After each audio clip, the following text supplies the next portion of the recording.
kusa, hinding-hindi kami mabibigo.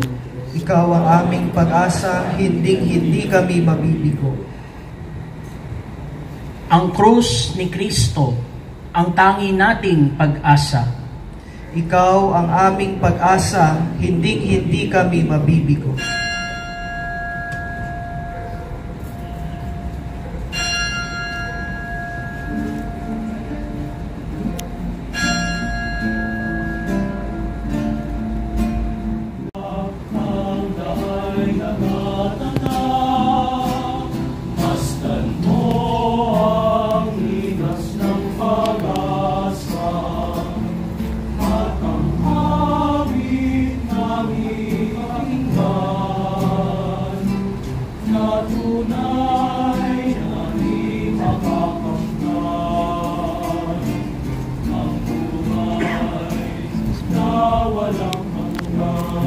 Pasok na sila.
Mga minamahal na kapatid, dumati tayo sa Panginoong ating Diyos upang pagpalain niya ang tubig na ito na kanyang inikha. Ibig ito sa ating bilang paalala ng ating ina. Naway panigaguin ng Panginoon ang ating mga puso. Panginoong Diyos na mapangkin sa lahat, lukal ng lahat ng buhay, pabanalin mo ang tubig na ito na iulisig sa amin. Lubos ang aming tiwala at manatapon namin ang mapakawalan ng aming kasalanan. Proteksyon sa lahat ng aming kahinangan at sa pagdilim lang ng kasamaan ang biyaya ng iyong pagbuhay. Sa iyong awa, ipagkaloob mo sa amin, Panginoon, ang isang bukal ng buhay na tubig na umaagos hanggang sa buhay na walang hanggan, upang malaya sa lahat ng panganib sa kaluluwa at katawan, ay makatulog kami sa iyo ng may puso-pusila.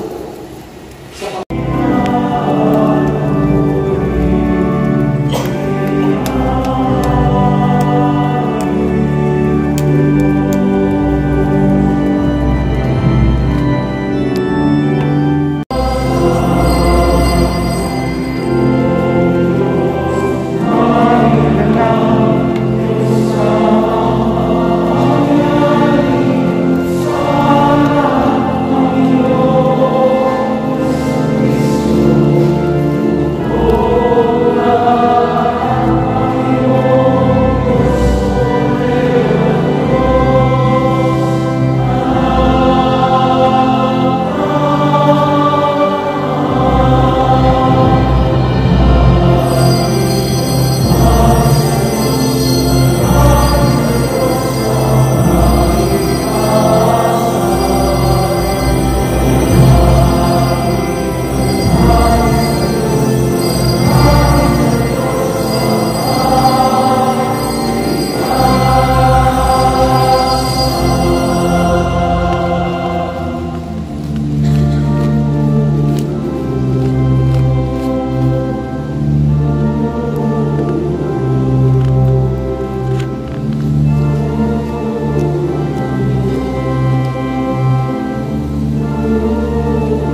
more meaningful. We thank our deacons who assisted. Our 3 deacons are all alumni of this seminary. Kung di pa makita sa kanila yung tarpaulin, nakalimutan natin yung deacons. So this is also a Jubilee Church for the clergy, bishops, priests, and deacons. So our seminary chapel is a Jubilee Church, meaning that if you do a pilgrimage here, you will gain that special blessing, yung apostolic blessing, the plenary indulgence. But since this is a seminary, and unlike other parishes, there are only designated pilgrim days. Kasi we also respect the privacy of the seminary. So soon we shall be announcing the pilgrim days, wherein everyone is welcome to do pilgrimages here in our chapel and gain the plenary indulgence which is given us especially during this Jubilee year. And maraming pong salamat sa inyong pagdalo. Merry Christmas, Happy Jubilee year. We will now bestow the plenary indulgence. Pagkakaloob ng indulgensya natin, pinabibigay alam sa lahat sa diwa ng pasasalamat sa Diyos na nagkakaloob ng tawag sa inyo mula sa kadiliman upang kayo ay makarating sa kanyang dakilang kaliwanagan, ay magpatatag sa inyong pananalig, pag-asa at pag-ibig ngayon at magpasawalang hanggan. Kayong mga tagasunod ni Jesucristo na nagpakita ngayon bilang liwanag na nagniningning sa kadiliman, ay siya nawang mapakindapat na kayo'y maging ilaw para sa kapwa-tao ngayon at magpasawalang hanggan.